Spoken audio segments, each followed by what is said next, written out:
हुआ है, क्या 2024 तक होगा? जब एनटीपीसी में 20 गुना रिजल्ट कहा गया है तो 11 गुना क्यों दिया गया? एक ही विद्यार्थी का रिजल्ट 5 पोस्ट के लिए क्यों भरा गया? और तीसरा और आखिरी सवाल, 12वीं के पद के लिए 12वीं के बच्चों के साथ ग्रेजुएशन के बच्चों को उठाया गया, क्या दोनों का स्तर समान है? और नॉर्मलाइजेशन में 15-20 नंबर किस प्रक्रिया के तहत बढ़ाया घटाया जाता है? अगर आप छात्रों के सवाल जवाब दें सर, शायद उन्हें फायदा हो। आपने सारे प्रश्न पूछे हैं, सारे के सारे महत्वपूर्ण प्रश्न हैं। मैं इन सारे प्रश्नों को एक एक करके लेता हूं। सबसे पहले लेवल 1 में 2 स्टेज एग्जाम क्यों? 1,25,00,000 के आसपास स्टूडेंट्स ने अप्लाई किया है। इतनी बड़ी संख्या में देश भर में अगर रिक्रूटमेंट करना है तो आपको एक लेवल के एग्जाम से, सिंगल एग्जाम से करना बहुत मुश्किल है। फिर भी हम इसको री एग्जामिन करेंगे। इतनी बड़ी संख्या में 1,25,00,000 कैंडिडेट्स अगर हो तो कैसे उनको एक साथ सेम तरीके से same level of hardness of question की, ये सब करना अति डिफिकल्ट। आप सब इस प्रक्रिया से गुजर चुके हो, आप भी समझते होंगे। इसलिए इसके दो, एक प्रीलिम एग्जाम और उसके बाद में एक कंप्यूटर बेस्ड टेस्ट 2 इस तरह से करके किया गया। वो नोटिस में लिखा गया था कि अगर जरूरत पड़ी, अगर परिस्थिति हुई तो उसके 2 लेवल किए जाएंगे। पहला ये। दूसरा आपका प्रश्न कि 10+2 में ग्रेजुएट्स को कैसे अलाउ करें। देखिए, किसी भी एग्जाम में मिनिमम क्वालिफिकेशन का स्टैंडर्ड होता है, मैक्सिमम क्वालिफिकेशन का नहीं होता है कभी भी। ये कानूनन कॉन्स्टिट्यूशनल व्यवस्था में हम लोग काम कर रहे हैं। कॉन्स्टिट्यूशनल व्यवस्था के हिसाब से हम मिनिमम प्रिस्क्राइब कर सकते हैं, मैक्सिमम प्रिस्क्राइब नहीं कर सकते। तो 10+2 के लिए जो क्वालिफिकेशन वाला स्केल है, उसमें अगर ग्रेजुएट बैठे तो उसको रोकने का हमें कोई अधिकार नहीं है, किसी को कोई अधिकार नहीं है। अगर कोई नया इसके बारे में कोई नया न्यायपालिका की तरफ से कोई चीज आती तो अलग बात है, लेकिन हमारे पास कोई अधिकार नहीं है इसका। दूसरा विषय था ये। तीसरा विषय आपने रखा समय का। देखिए, शुरू में इसके लिए जो इस एग्जाम को कंडक्ट करने के लिए एप्लीकेशंस आई, दोनों के दोनों एग्जाम्स में 1 करोड़ से ज्यादा एप्लीकेशंस आई। 1 करोड़ से एप्लीकेशन ज्यादा आई तो जो एग्जामिनेशन कंडक्ट करने के लिए एजेंसी हमको हायर करनी थी, उसको हायर करने में टाइम लगा, 6 महीने से ज्यादा लगा। नेचुरली इतनी बड़ी संख्या में अगर एग्जाम करना है देश में तो अपने आप में वो एक बहुत बड़ा challenge. It's a Himalayan task, it's a huge task, it's a very very big challenging task. तो एजेंसी को सेलेक्ट किया गया। सेलेक्ट करते करते कोरोना आ गया। कोरोना के फेज में देरी हुई, लेकिन फिर भी डिस्पाइट कोरोना तुरंत दिसंबर 2020 में एग्ज़ाम की प्रोसेस चालू हुई। एग्ज़ाम की प्रोसेस चालू हुई और despite second wave of corona फिर भी एग्ज़ाम किया गया with all the precautions, all the safety things करके इसको लाए। जो दूसरा वाला ग्रुप बी का एग्ज़ाम है उसमें कैट में चले गए थे बच्चे, क्योंकि करीब 5 लाख के आसपास एप्लीकेशंस ऐसी थी जिसमें फोटोग्राफ प्रॉपरली मैच नहीं हो रहा था। तो नेचुरली अगर एप्लीकेशन में फोटोग्राफ मैच नहीं हो तो उसको आप एग्जाम में कैसे लोगे।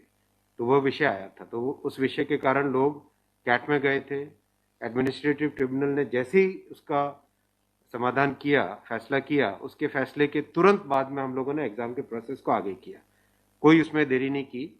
और हमारा, देखिए, हमारी सरकार, प्रधानमंत्री श्री नरेंद्र मोदी जी का इंटेंट हमेशा है कि मैक्सिमाइज करना है रोजगार को। इसीलिए आप देखिए, इतनी बड़ी संख्या में, यानी रेलवे में 1,40,000 टोटल, 1,05,000 ग्रुप डी की कैटेगरी में, लेवल 1 की कैटेगरी में, और लेवल 2 से लेवल 6 की कैटेगरी में 35,000 कैंडिडेट्स वैकेंसीज। 1,40,000 की वैकेंसीज लाना कोई छोटी बात नहीं है, बहुत बड़ी बात है।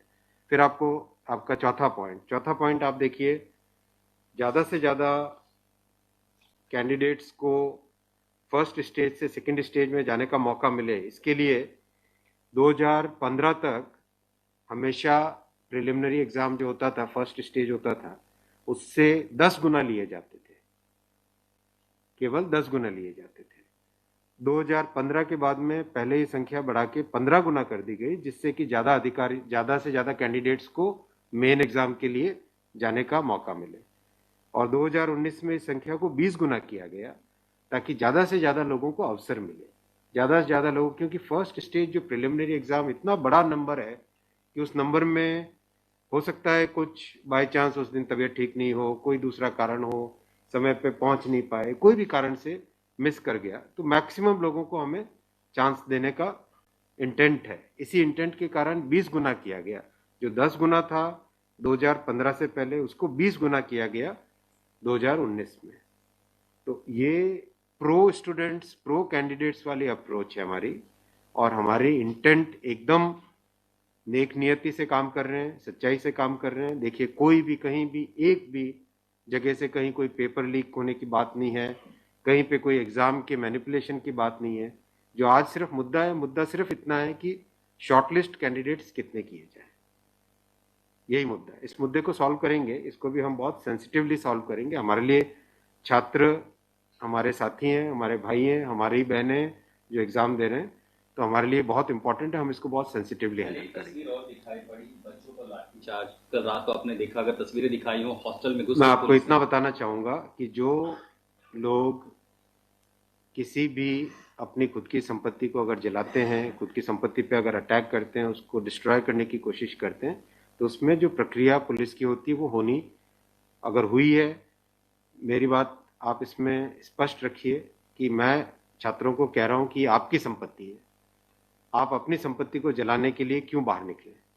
और हम आपकी बात को शुरू से सुन रहे हैं। जिस दिन आपने पहले ये पॉइंट रखा, उसी दिन हमने तुरंत इसका, जैसे ही दूसरे दिन ही मेरे नज़र में आ गई थी बात ये, और दूसरे दिन मैंने तुरंत सारा ये टेबल मंगवाया कि आप मुझे एग्जैक्ट बताओ हर एक लेवल पे क्या वैकेंसी है, और हर एक लेवल पे एग्जैक्ट, जैसे लेवल 2 पे 5663, उसकी जगह 1,13,000, कितने गुने? 20 गुने।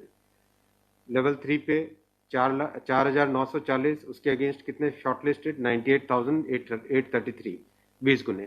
तो जो नोटिस के अंदर प्रक्रिया एग्जैक्टली उसके हिसाब से किया है, हर एक पे, level 2, level 3, level 4, level 5, level 6, हर एक पे एग्जैक्टली 20 टाइम्स किया गया है। इश्यू वो नहीं, इश्यू डुप्लीकेट नहीं, इश्यू यूनिक वाली बात आ गई। अब वो मुद्दा उनका है, क्योंकि इसलिए मुद्दा आ रहा है कि जिन लोगों ने तैयारी कर ली है उनको लगता है कि हमें एक बार और चांस मिल जाए, इसीलिए हम इसको बहुत सेंसिटिवली हैंडल करेंगे।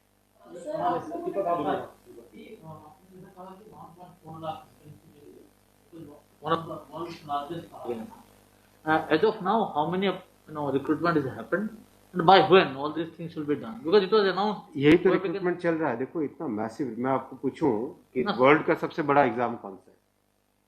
वर्ल्ड का अगर, या इंडिया का भी अगर बड़े एग्जाम्स देखें, तो बड़े एग्जाम्स में जेई बहुत बड़ा एग्जाम होता है, सिविल सर्विसेज बहुत बड़ा एग्जाम होता है, स्टाफ सिलेक्शन कमीशन का बहुत बड़ा एग्जाम। इन सब एग्जाम्स में एप्लीकेशंस की संख्या होती है 5 से 7 lakh, 8 lakh, 10 lakh.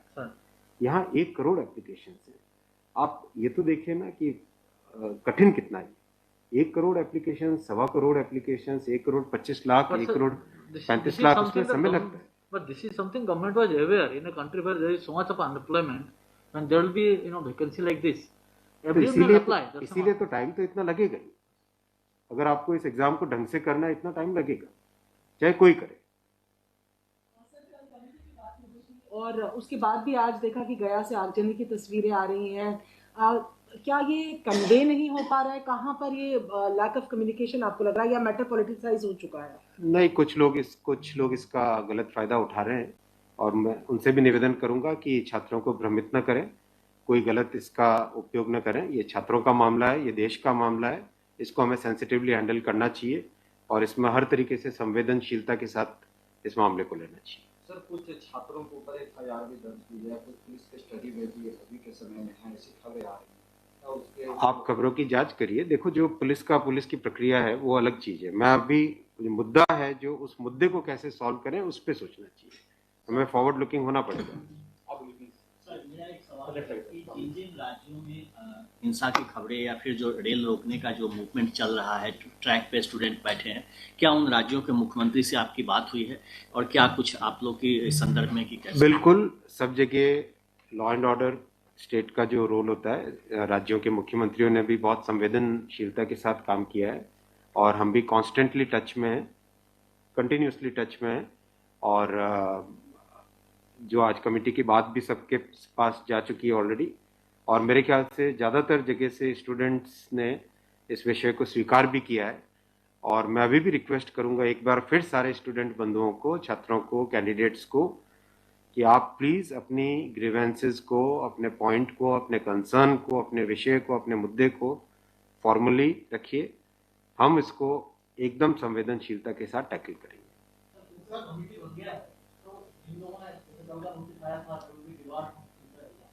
Will that also be considered, because they did not know that this is going to happen?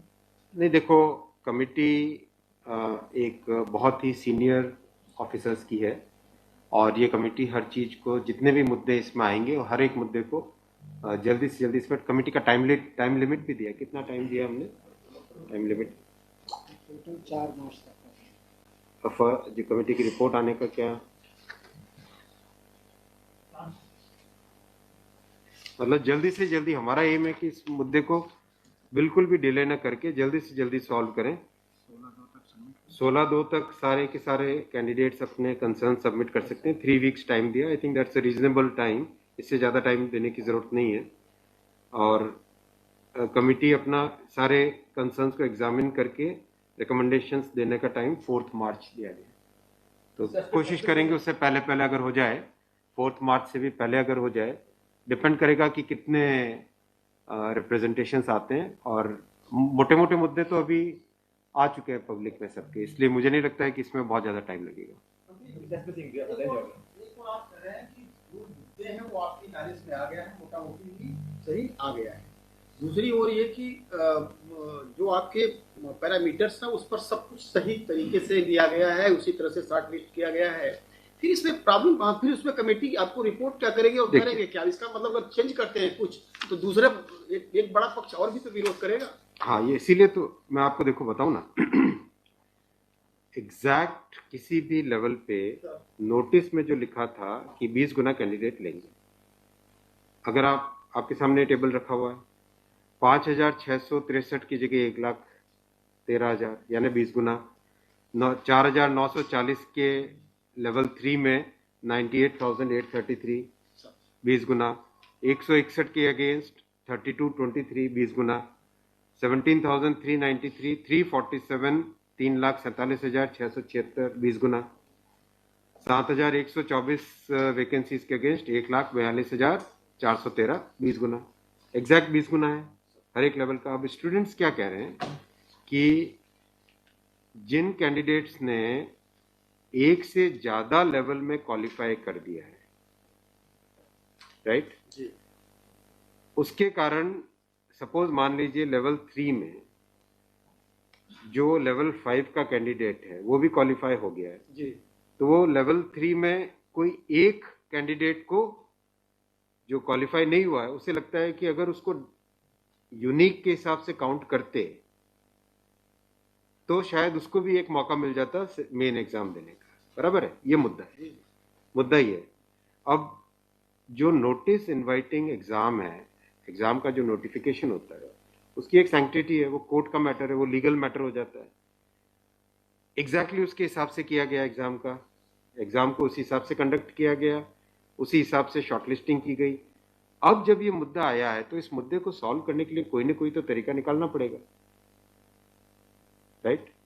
तो आपका जो प्रश्न है, आपका प्रश्न वैलिड है कि क्यों है। आपके सामने डेटा सामने रखे हुए हैं, डेटा आप सबके सामने है, बिल्कुल एग्जैक्ट डेटा है कोई, और ये डेटा हमने पहले दिन ही दे दिया था। जो टर्म कंडीशंस ऑलरेडी जब पब्लिसाइज किया जाता है, कोई पोस्ट होती है तो उसके लिए टर्म कंडीशंस ऑलरेडी पहले से घोषित होता है, उसके आधार पर ही ये सब कुछ किया गया होगा। हाँ बिल्कुल। फिर एक कमेटी, या आपको कुछ रास्ता आप नहीं दिख रहा है क्या? ये जो कमेटी रिपोर्ट देगी क्या उसके अगेंस्ट देगी जो आपके टर्म कंडीशंस पहले वाले थे? बात वही है ना कि आपकी बात, तो फिर लोग कोर्ट जाएंगे। हाँ, बात वही होगा जो नहीं, अपने को तरीका ऐसा सॉल्व करना पड़ेगा, कोई तो ऐसा तरीका निकालना पड़ेगा जिससे कि जो लोग शॉर्टलिस्ट हुए हैं उनका भी करियर इफेक्ट ना हो, उनके प्रोस्पेक्ट्स भी कमजोर ना हो, और जो लोगों की ग्रीवेंस है उस ग्रीवेंस को तो एड्रेस करना पड़ेगा ना। छात्रों का मुद्दा है और लोगों ने अगर ग्रीवेंस रेज की है तो हमारी ड्यूटी है कि उसको हमें एड्रेस तो करना पड़ेगा ना। लेकिन आप देख रहे हैं आपके सामने ये टेबल है, एग्जैक्ट हर एक लेवल पे 20 टाइम्स है एग्जैक्ट। ये आप टेबल आप सब लोग देख लीजिए। और ये हमने जैसे ही शॉर्टलिस्टिंग हुई, कुछ लोगों ने मुद्दा उठाया, तुरंत मैंने आरआरबीज को क्लियर बोला था कि ये एग्जाम हमारी तरफ से एकदम ट्रांसपेरेंटली होना चाहिए और हर जगह एग्जैक्ट ये सब नंबर्स रखे गए। एक सवाल अगर आपके धन्यवाद। ठीक है, थैंक यू सो मच।